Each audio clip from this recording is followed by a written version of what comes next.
Hello again, welcome back to our channel. Hello.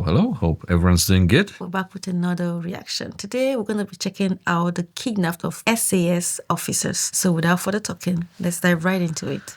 Let's roll. Monday, September 19th, 2005. Two British operatives conducting covert surveillance in the hostile city of Basra, Iraq, are taken prisoner of war after being compromised by a group of corrupt Iraqi police following a tense shootout turned car chase. Wait, is that during the Iraq War? Man, I remember when I was a kid, the whole Iraq War starting. I think it was George Bush that was the president in US at the time. Somehow I have it related not far off the September 9/11. You remember when that happened and there was the whole thing and they thought they had some like weapons of mass destruction or something like that, like nuclear warheads or something. I don't remember exactly, but I think this is during that war, if I'm correct. Little did their captors know that the two men were special operators of the British Army's Tier 1 unit, the 22nd SAS, unleashing a hellish response from their pissed-off teammates. And after being given explicit orders to stand down, the SAS unit denied their leadership and executed a rogue hostage rescue mission. Whoa. Man, that sounds like some kind of a movie. Yeah, Like they were given order not to proceed by, the government or like the general or whoever was like in charge. And they're like, no, we're going back to rescue our teammates. It's going to be so scary. Man, and the worst thing, well, I don't know. Anyway, maybe the ending of the whole thing is good, but then they come back and they might be trialed or like kicked out because they disobeyed the order, So on one hand, it seems super cool, but then like they literally can have quite big repercussions, I think. Yeah. Maybe lose like your pension or, because you get some form of maybe demoted, benefits. Maybe. Yeah. Man. Mission. The music is awesome. I love the music.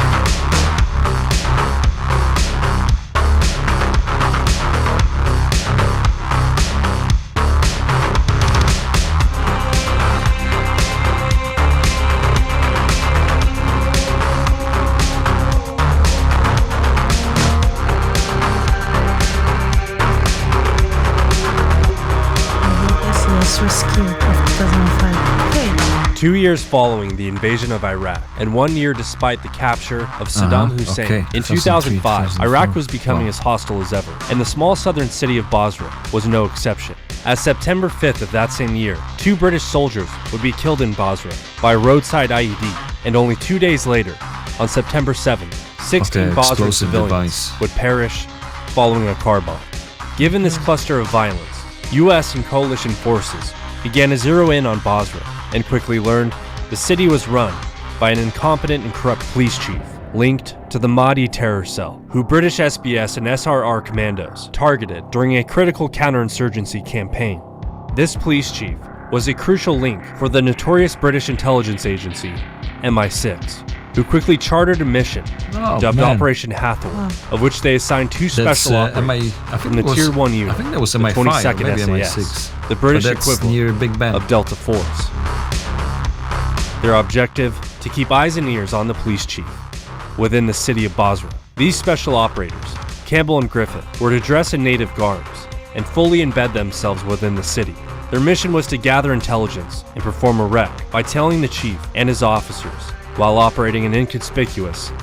Don't you think it's, even if they dress in like local clothes, there's a different skin complexion, different features. I think you would be recognized as someone that doesn't fit. I don't know. Yeah, but there won't be like so much attention drawn. They could have like mixed people as well. Maybe. Okay, yeah, that's true. To be honest, yeah. I mean, who are intermarried. UK is quite multi. I guess maybe the agents could also be of descent or possible. Officers, while operating an inconspicuous Iraqi taxicab. And by September 19th, the mission was a go. Campbell and Griffith entered the city of Basra and positively ID'd the chief. Man, look at all the gear. Like during their they tail, look huge. the two were forced to merge into an Iraqi checkpoint. The men attempted to skate through, but the officers, recognizing their British accents, quickly became hostile. The officers ordered the operators out of the car, at which point Campbell and Griffith simultaneously opened fire, killing 2 officers at the checkpoint. They hit. Man, it's crazy to Oh find my yourself in a gosh. situation like this. What do you do? Like, seriously? But that's what I was saying. They recognize their accent. I always thought it was to be a spy, I think you would need to have some roots in the country that you're going into, because I mean, it's so easy to recognize that you have a different accent or you just don't fit in with people there. Like, I think it's so difficult. Yeah, even if you don't have like a roots with them, you have to kind of learn, speak like them in a way. Yeah, but I think it's very difficult to get rid of the accent. I have an accent, you have an accent. People would recognize very fast. Whenever I go, people will always ask me, "Oh, where are you from?" Because I don't have the British accent. So I think it's very easy for someone to recognize that. If you're not native, I don't know. Killing 2 officers at the checkpoint. They hit the gas and made a run for the city, but their gutless taxi cab made evasion nearly impossible. They hopped out on foot and were quickly cornered by an angry mob and taken into custody by police. Wow, but they killed two of their officers or police officers or Basra whoever was at the police checkpoint. sent photographs of Campbell and Griffith to a popular Iraqi news outlet celebrating their capture. Meanwhile, the bureaucrats back in London were taken by surprise and slow to act. However, in the city of Baghdad, news reached the SAS's Special Forces Support Group in the form of a TV broadcast depicting the men beaten and subdued, and in queue for capital punishment. The SAS team took immediate action. 20 operators of A Squadron hightailed it to Basra and began plotting out a sophisticated rescue mission. SAS operators closer to the region, on the outskirts of Basra, vectored a Predator UAV and began maintaining 24-hour surveillance on the prison. Meanwhile, British infantry and armored units were dispatched to surround the prison. Wow, can you believe how much armed forces changed since that time? They have UAV, it's like unmanned air vehicle or something like that. So I think it's basically drones. But you see the drone that is shown, obviously I don't think that was the one that was sent there, but they had the drones at that time already, I guess, used. Army always has the top stuff first. But it's interesting how now people just use drones around everywhere, how everything advanced, technology, how it went far. And an irate gathering of locals ensued. The protesters, fueled by anti-coalition sentiments, grew increasingly agitated, and the British government took advantage of the chaos people were killed by authorizing British the immediate rescue soldiers of the operators inside. Obviously, they're as angry the SAS as well. teams from Baghdad arrived in the area of Basra and began their loadout, the protesters' agitations quickly turned to violence. The crowds pelted the British forces with stones and Molotov cocktails, Oh my God. resulting in a warrior how IFV. such a country would be. You see all these protesters and everything, and you're living in the middle of war. I never understood how this works, because you're in the country that obviously people that live there don't feel that you're welcome there. You understand? For me, it's kind of very weird dynamic how it works. Molotov cocktails, resulting in a warrior IFV catching on fire and causing injuries to 3 soldiers. And with resistance from both protesters and militants, the streets of Basra quickly turned into a battleground. Fearing further escalations, the British government issued immediate orders for the SAS to stand down and the infantrymen to retreat, leaving Campbell and Griffith stranded and in the hands of the Basra police. And with time running out, the pair fought to keep themselves alive by giving their captors just enough information without compromising any real secrets, a skill set SAS operators obtained as far back as selection. Try not to reveal Meanwhile, stuff, the but British then you government have to give them began to something take a more so it's diplomatic not approach so they don't in kill their you. recovery, after sending 2 British officers to the prison to deliver an ultimatum. Their mission took an unexpected turn when they too were captured and held within the confines of the prison.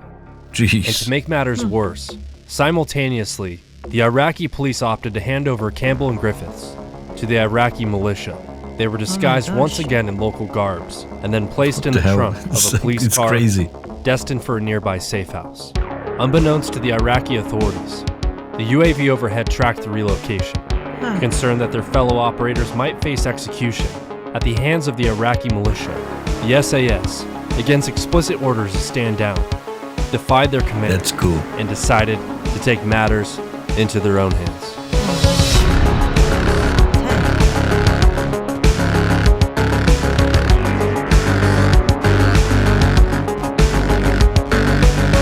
The British government authorized conventional forces to conduct a raid on the police station and free the captured officers. The SAS took advantage of this window and conducted a simultaneous raid of their own on the safe house. And by 9 p.m., Warrior IFVs and Challenger tanks breached the prison walls, enabling infantry units and a select few SAS operators from A Squadron to stage a swift rescue of the officers, as the remainder of A Squadron launched their assault on the safe house. The team flooded the building through numerous entry points, imposing textbook hostage rescue tactics, disorienting the captors and controlling the violence. You actually feel like you're watching a movie.